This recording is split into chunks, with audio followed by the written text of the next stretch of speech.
Back with you here at the Sacramento Kings practice facility. Grant Napier and Doug Christie. Our next guest, his last 5 months has not been too bad. I got to be honest with you. The MVP of the Final Four national championship for the Virginia Cavaliers. Then he gets drafted by the Sacramento Kings and is a standout in Summer League. Yes, sir. Then gets married over on the beautiful islands of Hawaii. Attaboy. And now here he is in front of us at Media Day. That would be Kyle Guy. Life's good, isn't it? Life is great. It's an understatement. Hey, it's great to have you. And what is? I mean, I know it's so early, but just getting drafted, experiencing more NBA caliber competition in summer league, and now to here. I mean, and of course getting married. I mean, what a whirlwind! Talk about that. Yeah, I was just gonna say the common phrase I've been using is a whirlwind. It's been hard to let everything sink in. But at the same time, you know, I'm just trying to be present, be where my feet are, and enjoy and take in everything. And it's been great moving out to Sacramento and, you know, found a house, trying to get acclimated and find a rhythm with the team and stuff. So it's been fun. So you've got to scrimmage a little bit?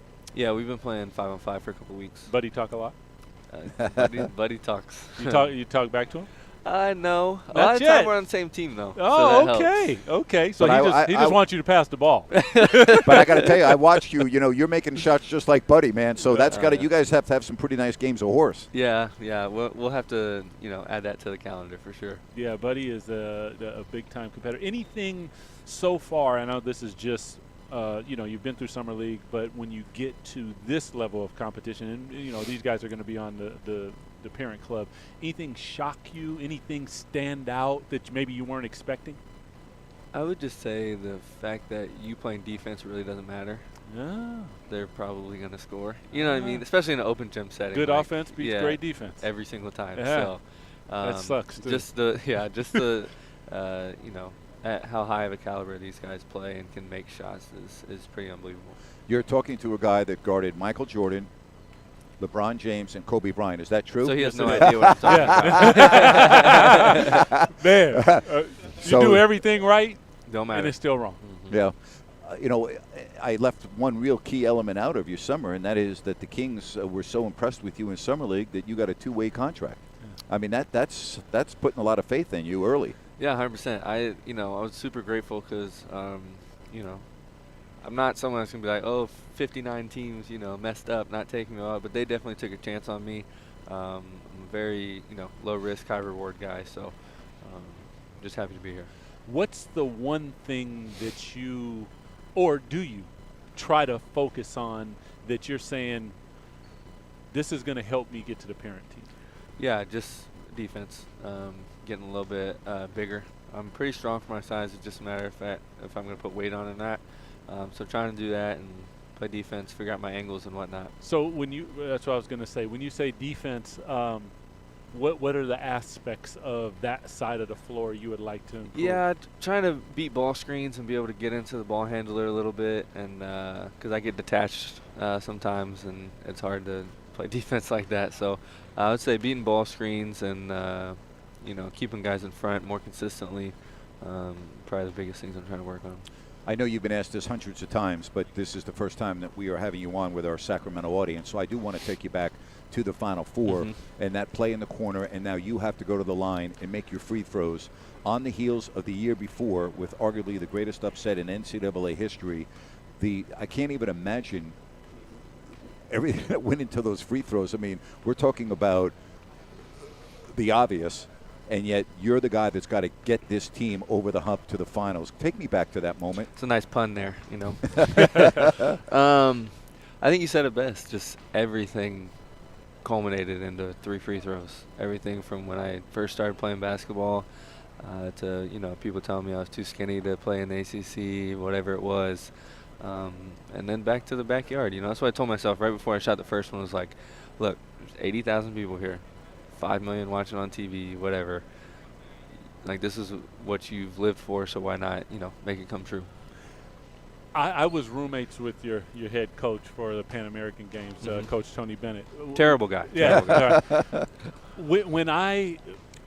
When I say his name and I say what you went through the year before and then coming, what did he mean to that process of trying to get back to that point?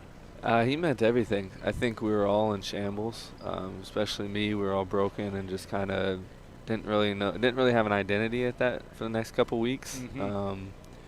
And he just found a way to hit the nail on the head and bring us all back together and talk about it, not shy away, not let it define us, but still have it be our story and be able to. It was unbelievable, man. We watched this TED Talk, and I tell everybody about it because it just meant so much to me. And this guy named The Storyteller, and he just uses this phrase where it's like, if you use adversity right, it'll buy you a ticket to a place you couldn't have gone any other way. Woo. And then we have our ring ceremony 2 weeks ago, I think, and he pulls out the UMBC ticket and he pulls out the championship ticket. And well it was just done. Yeah. Wow, that That's gave me incredible. chills, man. That is unbelievable. That gave me chills. I'm real like, Unbelievable. oh my goodness. Is that something? That's big time. You know, sports, man. It's the ultimate reality show. Because you can't lie. You can tell me that you worked out all summer. You can tell me that you did these things. It manifests right here. Yep. Being a two-way player and going to Stockton, coming back, in your mind, what are you thinking before it's happened? Yeah, I guess just kind of it just adds to the chip on my shoulder. Yeah. I think I should be on the actual team. There As you go. does every single person that's No in doubt. the G League You and better. in the NBA, right? So, just trying to prove myself, show my worth, and be a great teammate, and just make things happen for myself and my teammates. I love that you say that because we've talked to some players. We've been doing this a long time, and there are some players that say it, and then you don't even have to hear what they say. All you have to do is go out and watch how they perform, their work ethic, and everything like that. Is that your driving force? Yeah. Your critics? 100%. I mean, definitely, obviously, my believers also, the people that have been there through it all. But I'm definitely a person that likes to get on Twitter and see what people are saying about me, not so I can go hang my head, but so I can be like, okay, cool, you're going to be wrong, you're going to be wrong, you're going to be wrong. So I definitely enjoy doing that. Don't rub it in their face afterwards, but they get to see it. So Now your fiance, now your wife, in the spectrum of things, did you rely on her on this process for some help in not necessarily guidance, but support to overcome some of the things that you've overcome? 100%. Two things. Number one, she's honestly the main person that likes to look at what people are saying about me. She's like the main person. Can you believe they said this? I'm like, yeah, they say it a lot. Right. And number two, when we lost to UMBC, she took a week off school, which she was at a prestigious school. It's not something you just do. And she did that to be there for me, which meant everything. And always been my rock. Been together since 8th grade, so we know each other like the back of our hands. That's awesome. She's meant the world to me through this process. I got to tell you, I follow you on Twitter, and looking at your photos and those wedding videos, well, you did it right, man. Hey, my bank account is saying otherwise, but that's what it means to be right. It means it was right. Fabulous. Yeah. I can't wait, man. I'm excited. I think because when you talk about defense, do you watch a lot of tape? Yeah, that's something that you pick up playing at Virginia. Okay. I think I'm in terms of lingo. And picking it up, I'm light years ahead.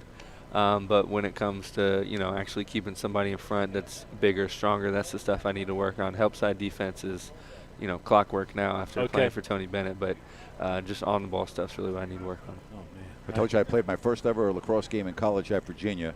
Oh, we had only been outdoors for one day for practice because of the huge snowstorm. And never forget it because we lost 18-3, and I think that all three of our goals came late in the fourth when they put their third string on the field. The mighty Bowling Green. There you go. Yeah. Hey, you got to go somewhere, right? Right, I hear you. Anyway, hey, it's great to meet you. I said hello to you last week, but it's great to be able to talk to you. I know the Kings fans are very happy to hear from you, and it's going to be fun following you, and we wish you the best, man. We'll talk to you every day. Appreciate it. Thanks for having me on. Awesome. Appreciate you, Kay.